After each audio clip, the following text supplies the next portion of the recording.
Bonjour, c'est Jules Lavie pour Code Source, le podcast d'actualité du Parisien.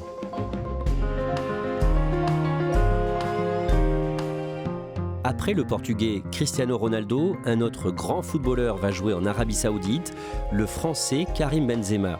On l'a appris le 6 juin, l'attaquant du Real Madrid a signé pour au moins 2 saisons avec le club de Jeddah, Al Ittihad, un contrat de 400 millions d'euros selon la presse espagnole. Puissante monarchie du Golfe, riche de son pétrole, l'Arabie Saoudite investit massivement dans le sport depuis 5 ans pour essayer d'améliorer son image et de diversifier son économie.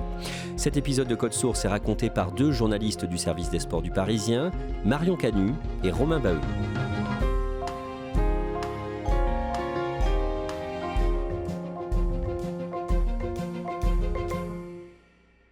Le mardi 6 juin, Romain Baheux, on apprend que l'attaquant du Real Madrid, Karim Benzema, va jouer dans le championnat d'Arabie Saoudite la saison prochaine. C'est une grosse annonce, on parle du Ballon d'Or 2022, du capitaine du Real Madrid, un joueur de 35 ans qui a gagné 25 trophées avec le club espagnol, qui va toucher 200 millions d'euros par saison pour aller en Arabie Saoudite.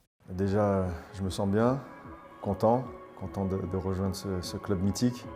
Il y a Cristiano Ronaldo qui est là-bas, donc un ami.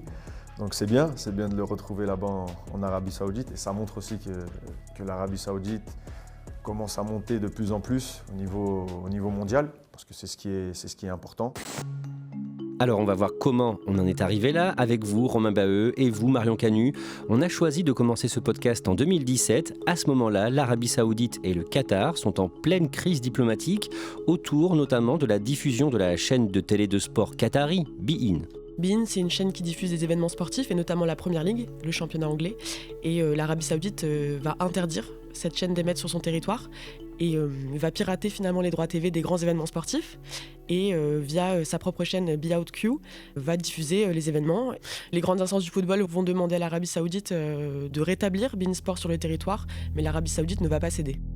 En 2018, le 2 octobre, un journaliste qui travaille sur l'Arabie Saoudite, notamment pour le prestigieux journal américain le Washington Post, est tué, au départ, Romain Baheux, dans des circonstances mystérieuses en Turquie, à Istanbul. Oui, Jamal Khashoggi est un journaliste qui a été proche du pouvoir saoudien avant de s'en éloigner dans les mois précédant sa mort. Il se rend au consulat d'Arabie Saoudite à Istanbul et là, il ne va jamais en ressortir. Les détails de cet assassinat seront connus plus tard et ils sont particulièrement horribles. Jamal Khashoggi a été séquestré, torturé, puis tué, et ensuite son corps a été démembré et les restes de sa dépouille ont été sortis dans des grands sacs du consulat d'Arabie Saoudite. Les responsables sont des officiers du renseignement saoudien. L'Arabie Saoudite va nier avoir organisé la chose, mais un rapport du renseignement américain va contredire cette version. Montré du doigt par la CIA, le renseignement américain, qui le considère comme celui qui a validé l'assassinat, le prince Mohammed Ben Salman, dit MBS. Qui est-il, Marion Canu ? C'est d'une certaine manière l'homme fort de l'Arabie Saoudite. Il est né en 1985, il est jeune, mais dès 2015, il occupe une place importante dans l'organisation politique du pays, puisqu'il devient ministre de la Défense en 2015. Il est le prince héritier, c'est lui qui va prendre les rênes du pays quelques années plus tard. C'est quelqu'un qu'on qualifie de très ambitieux. Son objectif, il est affiché, c'est celui de marquer l'histoire de son pays. C'est un homme qui est évidemment très riche dans un pays où l'économie repose quasi exclusivement sur l'exportation de pétrole. D'ailleurs, l'Arabie Saoudite est le principal exportateur de pétrole et un des plus gros producteurs aussi de pétrole dans le monde avec les États-Unis. Au niveau économique, l'Arabie Saoudite cherche à se diversifier depuis au moins 2016. Cette année-là, Marion Canu, le pays a lancé un grand plan baptisé Vision 2030. Expliquez-nous ça. Longtemps, l'Arabie Saoudite a été cantonnée à l'image d'un pays qui bafoue les droits de l'homme, et notamment ceux des femmes. On a beaucoup parlé à l'époque des femmes qui n'avaient pas le droit de conduire de voiture. Avec Vision 2030, l'idée, c'est de diversifier l'économie du pays et de favoriser des investissements sur le territoire dans plusieurs domaines. Le sport en fait partie, mais il y a aussi la santé, le tourisme. L'objectif, c'est de redorer l'image du pays. Romain Baheux, en ce qui concerne les investissements dans le sport, le modèle, c'est le Qatar, c'est ça ? Le Qatar, c'est un tout petit pays qui doit sa notoriété à ses investissements dans le sport. C'est-à-dire qu'en 2011, ils ont racheté le Paris Saint-Germain. Ils ont également obtenu l'organisation de la Coupe du Monde de football 2022. Bref, le Qatar s'est fait un nom grâce aux investissements dans le sport, tandis que l'Arabie Saoudite, elle, veut changer d'image grâce aux investissements dans le sport. Pour investir dans le sport, l'Arabie Saoudite va s'appuyer sur un fonds d'investissement dont l'acronyme est le PIF. C'est quoi le PIF ? Le PIF, c'est le fonds d'investissement de l'État saoudien, c'est le bras financier de la politique d'expansion saoudienne. Aujourd'hui, ça représente plus de 600 milliards de dollars. L'Arabie Saoudite va investir dans plusieurs sports, par exemple les sports mécaniques, en accueillant le rallye Paris-Dakar à partir de l'édition disputée en janvier 2020, Marion Canu. Pendant un temps, le rallye Dakar a été organisé en Amérique du Sud et face à la crise économique et pour des raisons de sécurité, l'organisation décide de choisir l'Arabie Saoudite.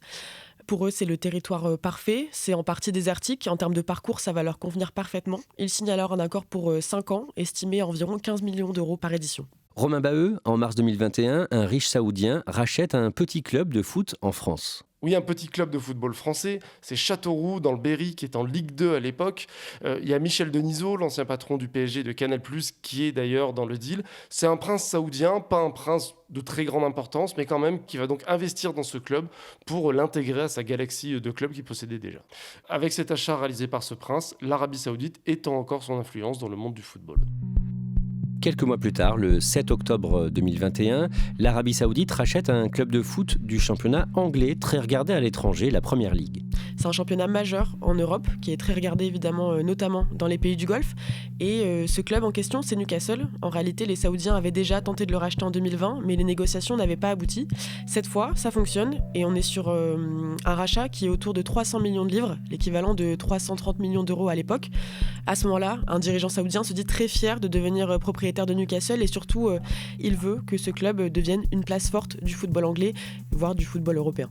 Dans la foulée, la fiancée du journaliste assassiné en 2018 au consulat d'Arabie Saoudite à Istanbul réagit à la télé sur la chaîne Sky News. Elle ne cache pas sa colère.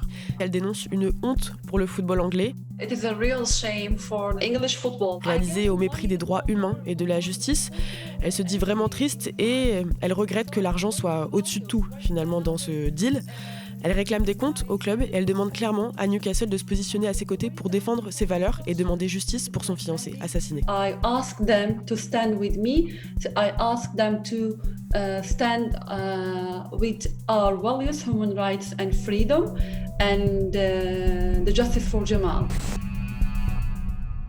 Et il y a d'autres réactions à ce moment-là, par exemple celle d'Amnesty International. À ce moment-là, l'ONG intervient et elle réclame à la Première Ligue de durcir les critères d'accession, entre guillemets, à la propriété d'un club de football. Elle dénonce le blanchiment d'images par le sport et elle s'oppose justement à l'arrivée de propriétaires qui pourraient être impliqués dans de graves violations des droits humains dans le football anglais. On l'a dit, l'Arabie Saoudite veut se positionner sur de nombreux sports. Le 5 décembre 2021, le pays accueille pour la première fois un Grand Prix de Formule 1 à Jeddah. Et en juin 2022, l'Arabie Saoudite lance un nouveau circuit de golf baptisé le LIV qui va concurrencer le circuit américain, le PGA Tour. De quoi il s'agit, Romain Baheux ? Le LIV, c'est le golf à la sauce saoudienne, c'est-à-dire qu'ils veulent organiser leur compétition. Eux prétendent vouloir rendre le golf plus attractif, changer le format, mais dans le fond, c'est une lutte de pouvoir entre les Saoudiens et le monde du golf historique. Ça va entraîner une rupture au sein du golf mondial. On peut même parler de guerre, puisque ça va aller très très loin. C'est-à-dire que le circuit américain ne va pas du tout être content de l'arrivée de ce nouvel investisseur. C'est-à-dire ceux qui vont jouer pour le LIV, il y a quand même des golfeurs réputés, je pense à l'américain Phil Mickelson, à l'espagnol Sergio Garcia. Ceux qui font ce choix-là sont bannis, ne peuvent plus jouer sur le circuit américain. Ils sont pointés du doigt, ils sont critiqués. En gros, on dit qu'ils se vendent. C'est vraiment très tendu comme moment dans le golf. On en arrive au Mondial 2022 de football qui se déroule chez le grand rival de l'Arabie Saoudite, le Qatar, même si officiellement la crise diplomatique est désormais refermée. Mondial disputé du 20 novembre au 18 décembre. Et Marion Canu, au niveau sportif, l'Arabie Saoudite se fait remarquer au début de la compétition. C'est l'un des premiers matchs du Mondial au Qatar et l'Arabie Saoudite va battre l'Argentine, emmenée par un certain Lionel Messi. C'est terminé. L'Argentine est tombée. Fin de série pour l'Albi Céleste. C'est un véritable exploit dans la compétition. Et finalement, les joueurs qui sont entraînés par Hervé Renard, qui est aujourd'hui sélectionneur de l'équipe de France féminine de football, vont battre 2-1 l'Argentine. Et c'est d'ailleurs la seule équipe qui parviendra à battre l'Argentine dans la compétition, qui sera finalement sacrée championne du monde. Et d'un mot, Marion Canu, la finale du Mondial 2022 de football, le 18 décembre, elle oppose deux grandes stars qui jouent pour le PSG du Qatar, Messi et Mbappé. C'est ça, ils font partie d'un club qui est dirigé par le Qatar depuis plus de 10 ans. Et dans cette finale, tous les deux vont briller. Kylian Mbappé va marquer un triplé, Lionel Messi va marquer un doublé. À la fin de la compétition, il sera par ailleurs désigné meilleur joueur de la compétition après la victoire de l'Argentine en finale. C'est vrai que c'est une réussite pour le Qatar. C'est les deux joueurs phares du Paris Saint-Germain. Tous les deux brillent pendant la compétition et tout ça se passe au Qatar, sous les yeux des dirigeants et sous les yeux du monde entier. Marion Canu, juste après ce mondial, le vendredi 30 décembre, on apprend que le Portugais Cristiano Ronaldo, l'un des tout meilleurs joueurs de foot de la planète, va jouer en Arabie Saoudite. Ça s'est mal terminé pour lui avec Manchester United, qu'il quitte à la fin du mois de novembre. Et le 30 décembre, on apprend qu'il signe avec Al Nasser, un des clubs de la Saudi Pro League, la première division d'Arabie Saoudite. On le voit sur les photos publiées par le club sur les réseaux sociaux. Il est dans ses nouvelles couleurs, jaune et bleu. Et le club évoque une signature historique qui va inspirer la nation, les générations futures, quand le joueur, lui, se dit impatient de découvrir un nouveau championnat. Quel est le montant du contrat ? On parle de 400 millions d'euros pour 2 ans et demi de contrat, donc c'est près de 200 millions d'euros par an. C'est l'un des plus gros contrats de l'histoire du sport. Jusqu'ici, les joueurs qui avaient accepté de venir jouer dans le championnat d'Arabie Saoudite étaient beaucoup moins connus. À quoi il ressemble ce championnat ? C'est vrai qu'on est davantage sur un niveau qui est proche de la Ligue 2, la deuxième division française, plutôt que sur un niveau Ligue des Champions. Mais le championnat n'est pas complètement dénué d'intérêt ni de compétition. On a d'anciens joueurs de la Ligue 1 notamment qui sont passés par là ou qui sont actuellement sur place. De 2018 à 2022, on a notamment Bafétim Bigomis, qui est un ancien joueur de l'Olympique de Marseille, qui était dans un des clubs de la première ligue saoudienne. Le mardi 6 juin, et là on en revient au début de cet épisode de Code Source, nouveau coup de tonnerre. Karim Benzema annonce qu'il va jouer en Arabie Saoudite. Romain Baheux, concrètement, quelles sont les conditions ? Alors c'est un contrat de 3 ans, et surtout c'est un contrat de 3 ans à 200 millions d'euros par saison, ce qui est énorme, même pour un joueur de son envergure. Il va donc jouer à Al Ittihad, qui est un club basé à Jeddah, au bord de la mer Rouge, pas très loin de la Mecque. C'est une ville connue par les pèlerins musulmans qui vont là-bas. Ça va être la nouvelle vie de Karim Benzema, d'aller porter les couleurs de ce club qui vient d'être sacré champion d'Arabie Saoudite. Le lendemain, le mercredi, l'agence France Presse indique qu'un autre joueur français est pressenti pour rejoindre Karim Benzema dans ce club, le champion du monde, N'Golo Kanté. Il est en fin de contrat avec Chelsea à la fin de l'année. Son entourage n'a pas confirmé que le joueur serait en partance pour l'Arabie Saoudite, mais ça montre bien l'intérêt de l'Arabie Saoudite et sa volonté de faire venir des joueurs d'envergure. Ici, on parle d'un champion du monde 2018 qui a évolué longtemps en Première Ligue. La même semaine, Léo Messi, le buteur argentin, maintenant champion du monde, qui termine sa 2e saison au Paris Saint-Germain, refuse un contrat stratosphérique avec un club d'Arabie Saoudite, 400 millions d'euros pour une seule année, c'est-à-dire plus d'1 million par jour. Il ira finalement jouer aux États-Unis, à Miami. Romain Baheux, Messi est quand même lié à l'Arabie Saoudite, il en est ambassadeur du tourisme. Lionel Messi, il doit promouvoir l'image de l'Arabie Saoudite, il est là pour inciter les touristes à venir. Comment on fait ? On emmène Lionel Messi en Arabie Saoudite et on va le prendre en photo dans des paysages typiques, que ce soit le désert, que ce soit un bateau sur la mer Rouge, lui en train de regarder au loin. Voilà, c'est très joli, c'est très bien vendu. Lui, ces photos, il va les mettre sur son compte Instagram avec le hashtag Visite Saoudi, donc pour inviter les gens à se rendre en Arabie Saoudite. Et pour ça, Lionel Messi gagne 30 millions d'euros par an. Avec tous ces investissements dans des clubs, dans des joueurs, l'Arabie Saoudite cherche aussi à se rapprocher des grandes instances du foot mondial ? Oui, parce que l'Arabie Saoudite, elle a un objectif clair, qui est l'organisation de la Coupe du Monde de football en 2030. Le Qatar a eu la sienne en 2022, les Saoudiens veulent leur Coupe du Monde en 2030, et pour ça, il faut développer un réseau, il faut montrer sa puissance dans le monde du football, ça passe par des investissements pour placer l'Arabie Saoudite sur la carte du football. Marion Canu, l'Arabie Saoudite a une vraie chance aujourd'hui de décrocher l'organisation de la Coupe du Monde 2030 ? En tout cas, elle fait tout pour être en mesure d'accueillir la Coupe du Monde en 2030. D'ailleurs, dans le contrat signé entre Cristiano Ronaldo et son club d'Al Nasser, il y a une clause, en tout cas la moitié des 400 millions d'euros sont justifiés par un contrat d'ambassadeur, c'est-à-dire que Cristiano Ronaldo, il a un vrai rôle d'ambassadeur pour la candidature de l'Arabie Saoudite à l'organisation de la Coupe du Monde.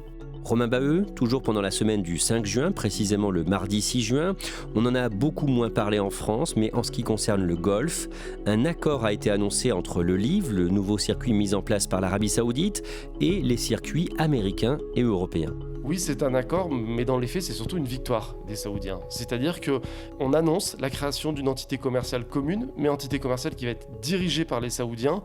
Donc c'est-à-dire qu'on enterre la hache de guerre, mais en fait, la guerre, ils l'ont gagnée, les Saoudiens, en damant le pion aux Européens et aux Américains.